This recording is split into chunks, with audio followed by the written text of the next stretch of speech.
Hi. புதுசா meal பிளான்லாம் prepare பண்ணி வச்சுட்டு, காலையில நல்லா சாப்பாடு பண்ணி குடுத்து பாப்பாவ சாப்பிட வச்சிடலான்னு சொல்லிட்டு நான் தூங்குனேங்க.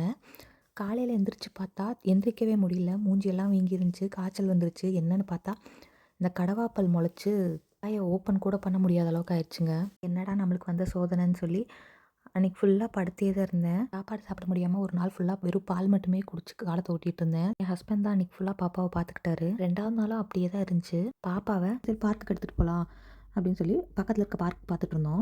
இங்க பக்கத்துல இந்த பார்க் தான் வந்து எங்களுக்கு பக்கமா இருந்துச்சுன்னு போட்டிருந்துச்சு. இது 7 ஏக்கருக்கு இருக்குன்னு சொல்லி போட்டிருந்தாங்க.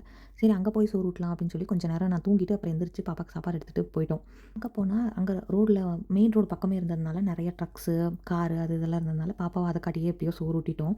அதுக்கப்புறம் நான் காலையிலேருந்து எதுவுமே சாப்பிட முடியலையா, திடீர்னு பசி எடுக்க ஆரம்பிச்சிருச்சு. பசி தாங்க முடியாம அப்புறம் பாப்பாவ தூக்கிட்டு வாங்க ஏதாவது நான் சாப்பிட்டே ஆகணும்னு சொல்லி பக்கத்துல இருக்க காஸ்கோ போய் சரி தர்பூசணி ஜூஸாவது குடிப்போம் அப்படின்னு சொல்லி காஸ்கோ பிசினஸ் சென்டர் போயிட்டோம். அங்க போய் நான் தேடுன்னு தேடுறேன். தர்பூசணி மட்டும் கிடைக்கல. அதுக்கப்புறம் ஒரு வழியா சின்ன சின்ன தர்பூஸ் கிடைச்சு. அத எடுத்துட்டு நான் வீட்டுக்கு வந்து முதல் வேலையா ஜூஸ் போட்டு குடிச்சிட்டு தான் அதுக்கப்புறம் மத்த வேலைய பார்த்தேன். என் ஹஸ்பண்ட் வெளிய ஃபுட் ஆர்டர் பண்ணிக்கிட்டாங்க. அதுக்கப்புறம் பாப்பாவும் டயர்ட்ல அப்படியே தூங்கிட்டாங்க. நாளைக்கு ஒரு வீடியோல பார்க்கலாம். பாய்.